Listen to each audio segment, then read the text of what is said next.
Boa tarde ao senhor ministro, Paulo Guedes. Ministro, o governo que o senhor é ministro, ele foi eleito com a plataforma Mais Brasil, Menos Brasília. A gente participou de diversas reuniões aí a respeito do Pacto Federativo, foi gestado e é uma proposta que não andou ainda nessa casa. Mas eu queria relembrar uma reunião que eu tive com Vossa Excelência, junto com outros colegas do Pacto Federativo em 2019, onde Vossa Excelência anunciou com muito entusiasmo que estava trabalhando para que o gás de cozinha tivesse no ano seguinte a metade do preço. E eu, parlamentar naquela época, primeiro mandato, acreditei naquela proposta, coloquei isso nas minhas redes sociais e também falei isso para a imprensa. Hoje o que a gente vê é que o gás de cozinha, pós-pandemia, obviamente ninguém imaginava isso, mas está hoje o valor de uma parcela do auxílio emergencial, ou seja, o botijão de gás tem que durar um mês inteiro para a parcela do auxílio emergencial. Eu acho, ministro, se eu tivesse hoje gerindo o Brasil, eu teria colocado o auxílio emergencial mantido os 600. Eu não entendi ainda qual foi a decisão do Bolsonaro de baixar o auxílio emergencial, sendo que foi o valor que salvou a economia no ano passado. Com tanto lockdown, com tanta restrição de isolamento, que a gente não tinha vacina naquela época, continuamos sem, mas naquela época não tinha nem disponibilidade, foi o que salvou a economia. E é o que o governo mais rejeita. Eu fico preocupado se por acaso a gente tivesse tido um cruzamento de dados um pouco melhor, pessoas que não receberam auxílio, que não mereciam ter recebido, que eram até funcionários públicos federais, a gente poderia pagar uma parcela maior a quem realmente precisa, senhor ministro.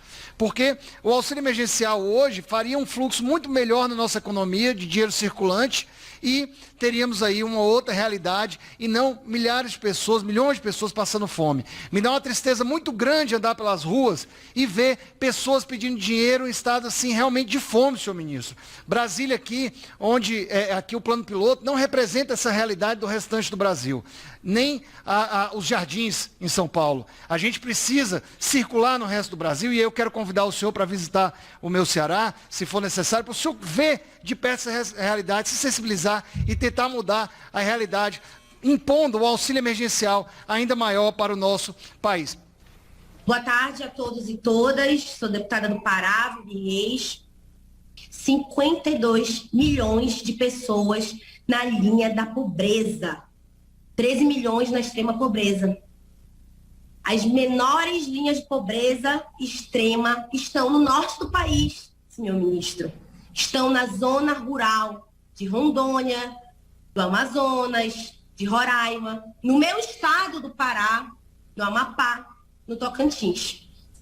E nesse contexto, já foi citado aqui por alguns parlamentares a importância do auxílio emergencial, no valor de R$600, que no ano de 2020 ajudou economicamente o Brasil.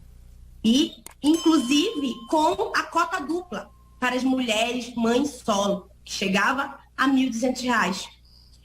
A MP 1039 deste ano traz um novo auxílio emergencial para o ano de 2021 e apenas 4 parcelas de R$150 para a maior parte dos beneficiados, chegando a 250 para alguns, 375 para as mães solos, é insuficiente. Não há condição da família brasileira garantir o gás de cozinha, como já foi bem abordado aqui, que na maioria do país está custando mais de R$100, o arroz, pacote de arroz, R$25.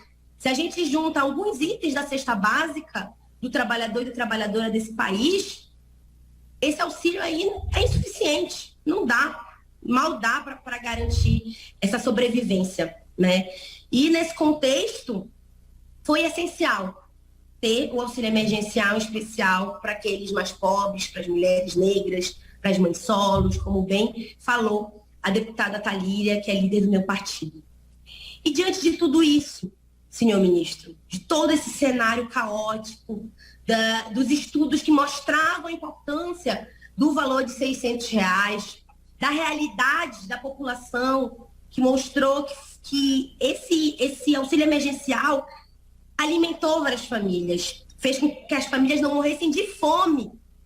Então, eu lhe pergunto, ministro, se o senhor se importa com essas famílias pobres periféricas, a maioria negras, que estão padecendo com fome, ou se seu interesse é só em relação aos interesses dos banqueiros. É só com os banqueiros que o senhor se importa, ou com essas famílias também? Qual é o legado, senhor? Boa tarde a todos e a todas. Cumprimento o presidente dessa comissão, cumprimento também o ministro Paulo Guedes e todos os presentes. Ministro, o pesquisador Naércio, do INSPER, mostrou que o auxílio emergencial de 2020 reduziu a pobreza em 7,9%. No entanto, se nós tivéssemos tido no ano passado os mesmos valores que nós temos agora, esse mesmo estudo não teria visto nenhum impacto na redução da pobreza. Um outro estudo, feito pela FEA-USP, mostrou que o auxílio emergencial do ano passado impediu uma queda ainda maior no nosso PIB, que teria caído até 14,8% não fosse pelo auxílio de R$ 600. Ministro, nós sabemos que o governo vem dizendo que não há recursos para um auxílio justo, digno. No entanto, sobram bilhões para financiar o toma lá da cá entre o Congresso e o governo. Eu apresentei um projeto, o PL 1409 de 2021, que coloca o auxílio emergencial em R$ 600, dizendo exatamente de onde virá o recurso. Do fim dos supersalários que imperam no alto escalão do serviço público, da suspensão de isenções tributárias que favorecem os mais ricos desse país, do momento em que a gente tem a coragem de igualar a aposentadoria dos militares com os demais servidores. Ministro, eu lhe pergunto, quando é que vocês terão coragem para enfrentar esses privilégios, deixar de lado essa austeridade seletiva e falar grosso, não só com os mais pobres, mas também com os mais poderosos? Do auxílio emergencial, nós estamos juntos nisso. E no diagnóstico de que quando você consegue fazer programas mais sólidos de transferência de renda para as famílias mais pobres, o consumo aumenta muito, é um fato. A propensão a consumir é 100%, as famílias mais pobres não conseguem poupar. Então, se você transferindo renda, aquilo estimula a economia, empurra a economia. Agora, aquilo tem que ser feito com bases de financiamento sustentáveis. Por que o próprio PT, que teve no governo tanto tempo, não botou o Bolsa Família de R$ 600? Por que era 170? Porque o dinheiro tem que ser apanhado em outro lugar, tem que ser feito com responsabilidade. Então, se fosse tão fácil, ele teria posto R$ 600 desde lá de trás. Então, ele teve realmente a belíssima iniciativa de fazer um programa de transferência de renda importante, ganhou 4 eleições seguidas merecidamente, porque fez a transferência de renda para os mais frágeis, com um bom programa, um programa que envolvia poucos recursos e que tinha um altíssimo impacto social, e que foi até inspiração durante essa confusão toda aí, para nós sabermos como é que o dinheiro podia chegar rápido na base e garantir a sustentação das famílias mais frágeis e mais vulneráveis. Então, numa democracia, você dá mérito ao que foi bem feito.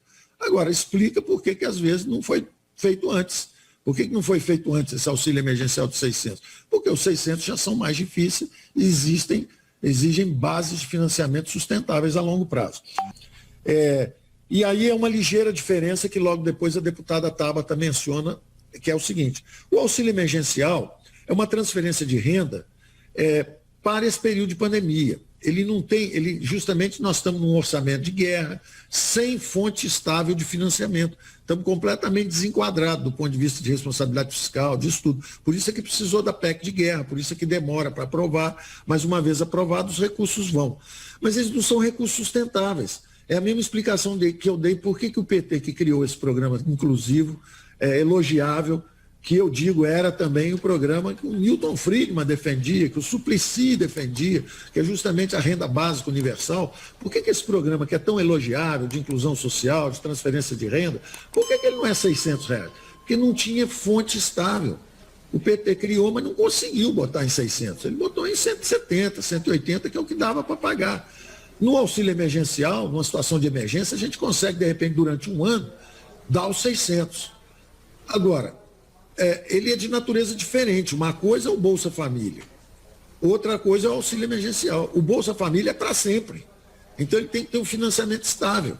O auxílio emergencial, não, ele é temporário, enquanto está aí a pandemia. Então, o que vai acontecer é que esse auxílio emergencial, ele, quando for interrompido, ele tem que ser substituído por um programa sustentável. um Renda Brasil fortalecido, ou um Bolsa Família fortalecido, sustentável, de valor mais alto do que os 170 que tinha antigamente, mas talvez não sei se vamos chegar a 600. Podemos até fazer um plano de erradicação de miséria de 4 ou 5 anos, vendendo, por exemplo, empresas estatais e transferindo recursos para um fundo de erradicação de miséria, que está até aí, que o PT chegou a criar também, mas não conseguiu operacionalizar. Coloca lá, que o PT também não gostaria de desestatizar, né? Vender as estatais. Você vê, quando você vende ou faz uma concessão do saneamento, os estados recebem recursos, 10, 20 bilhões. Os investimentos vão acontecer, mais 30 bilhões. Eu posso pegar esses recursos dessas privatizações e, por exemplo, comprometer com o programa de erradicação da miséria. Durante 2, 3, 4 anos eu faço transferências de propriedades. Eu vou transferir propriedade. Em vez de só transferência de renda, que é o Bolsa Família, eu vou transferir propriedade. Eu vou dar ativos, eu vou dar propriedades para os mais frágeis brasileiros. Então, isso terá que ser um esforço conjunto. Isso é um congresso inteiro, é uma PEC, é algo que nós temos que pensar juntos, tá certo? Bom, e finalmente as observações da deputada Tabata, que aí sim ela fala, olha, podemos fazer um programa de auxílio emergencial robustecido com fontes sustentáveis. Por exemplo, vamos buscar o dinheiro dos super salários, vamos remover as isenções, porque tem que ter realmente a fonte de recursos que permita isso acontecer. Tem que ter essa fonte de recursos. Então, ela abordou com essa visão consequencialista, que é tudo bem, nós vamos fazer isso, mas o dinheiro tem que vir de algum lugar, podemos trabalhar juntos nisso. Paulo Guedes, vocês enlouqueceram nesse Ministério da Economia com 250 pau de ajuda aí pro povo brasileiro que está morrendo de fome, pelo menos 600 reais. Vocês gastaram 30 bilhões de emendas e muito dessas emendas aí os caras vão meter a mão. Por que não deram 30 bilhões ao invés de aliados políticos, que muitos caras vão meter a mão desses 30 bilhões? Por que é que vocês não distribuíram um auxílio emergencial de 600 reais para o povo, até o vice-presidente da República? O Mourão diz que esse auxílio não deveria ter sido interrompido. Tem muita coisa que eu não concordo com ele, mas isso eu concordo. Tá certo, Mourão. Tá errado, Paulo Guedes. Me ajuda aí, ó. Gente deixando de comer para botar gasolina no tanque e poder trabalhar. Daqui a pouco eu estouro aqui, rapaz. Que adianta fazer exame de coração se você só ouve essa notícia? Só no nosso tá gritando o povão. Mas não é só gente de aplicativo que tá deixando de almoçar ou de jantar, não. Tem famílias inteiras com essa miséria desse auxílio emergencial. Aí o governador de São Paulo, nós demos também o auxílio emergencial. Deram para 30 mil pessoas, num estado que tem 44 milhões de habitantes. 30 mil pessoas, que auxílio é esse? Não é? E o auxílio do governo federal é uma miséria, 250 reais é uma miséria. Eu falei, pelo amor de Deus, o cara está precisando de dinheiro para sacar. O pessoal ligou para a gente na rádio e eu reclamei na rádio e aqui. Eu falei, os caras querem dinheiro na mão. Já é uma porcaria de 250 reais, dá 2 botijões de gás. Ou um botijão de gás e o que mais que o cara compra? O botijão está mais de 100 pau, né? Compra um colchão duro, vai a 150 pau com um colchão duro, né? Compra arroz, feijão e alho, pronto, acabou, Paulo Guedes. 250 conto você gasta no café da manhã, Paulo Guedes, 250 conto, tem que dar 600 reais. Hoje o vice-presidente da República falou o que ele tinha que falar mesmo. Olha, eu não concordo com muita coisa que ele fala, mas isso eu concordo. O auxílio emergencial, já tinha dito aqui, não deveria ter sido interrompido. Jamais deveria ter sido interrompido. Presidente Bolsonaro, não vai na desse Paulo Guedes aí não. Não vai na desse Paulo Guedes aí não. Pô, mete 600 conto em cima do povo aí. Atenção, Congresso Brasileiro. Vocês que mudaram o que o Paulo Guedes queria pagar na primeira onda, né? Que ele queria dar 200 reais e o Brasil não estava quebrado como estava agora com uma dívida de 900 bi, agora está quebrado.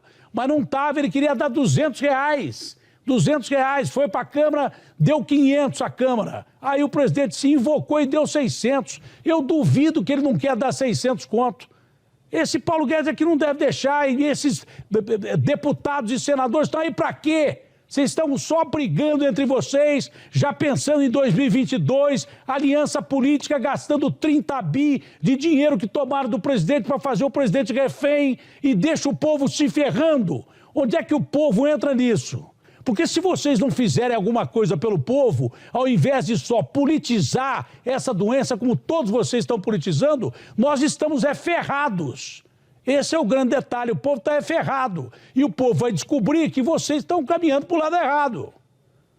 E vocês vão ser julgados na urna.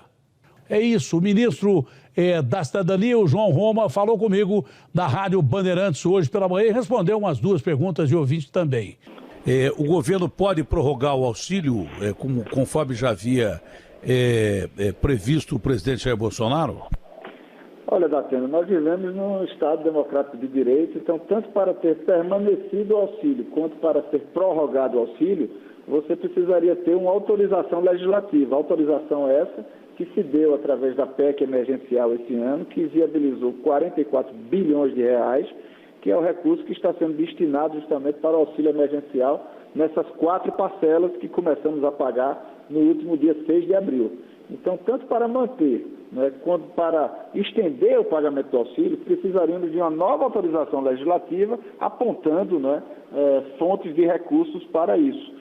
O importante é que o governo federal tem buscado cada vez mais estar próximo desses brasileiros mais necessitados, dessa população vulnerável, que precisa, sim, ser amparada. Para esses, sem dúvida nenhuma, o recurso do auxílio emergencial tem sido um grande diferencial, não só para aliviar o seu sofrimento, para que eles tenham condições, inclusive, de superar esse momento de pandemia, onde muitos pais e mães de famílias estão sem condições sequer de ir às ruas, lutar pelo sustento de seus filhos. Chega uma pergunta de ouvinte, porque uma família que a dona de casa é uma mulher e tem um filho, recebe R$ 375, e uma família que tem pai, mãe e 2 ou 3 filhos recebe 250. Isso não é injusto? Isso é o ouvinte que está perguntando. Datena, existe o cadastro único que justamente aponta todos os quesitos sociais onde nós podemos fazer essa avaliação e esse quesito foi deliberado pelo Congresso Nacional, está na PEC emergencial e descrito, inclusive, na nossa medida provisória, que foi encaminhada para o Congresso Nacional. Então, são critérios realmente de arbitragem que nós buscamos justamente dar suporte àquelas pessoas que mais precisam. Então, uma família é o foco do auxílio emergencial. Quem é família unitária recebe um valor a menos, que é de R$ 150. E o que o legislador considerou é que, de fato, as mulheres chefes de família têm uma situação de maior fragilidade. E, por isso, elas recebem um valor a mais. Lá no início, na primeira parcela do auxílio, esse valor, inclusive, era dobrado. O Pofão estava reclamando mesmo assim. O presidente da Caixa, Pedro Guimarães, informou na sua última live sobre o auxílio emergencial no dia 6 de maio, ou seja, na última quinta-feira, que vai antecipar também o calendário aí de saques das próximas parcelas do auxílio emergencial. A segunda, terceira e quarta parcela, porque a antecipação do saque da primeira parcela foi um grande sucesso, foi o que ele disse aí na última live. Fiquem agora com um trecho específico na qual o atual presidente da Caixa Econômica Federal fala sobre isso. Aquele calendário que nós antecipamos algumas semanas atrás, ou seja, o calendário de saque do ciclo 1, que foi antecipado, inclusive hoje, no dia 6 de maio, estão sacando, podem sacar as pessoas que nasceram em maio, e nós antecipamos isso, o recebimento, já em quase 10 dias para os nascidos em maio, e os nascidos em dezembro chegará a 17 dias de antecipação. E como nós estamos vendo, não há aglomeração ou filas por causa do pagamento do auxílio. Está sendo feito com uma tranquilidade grande e nós estamos avaliando. Vamos ter novidades em breve em relação ao calendário dos ciclos 2, 3 e 4.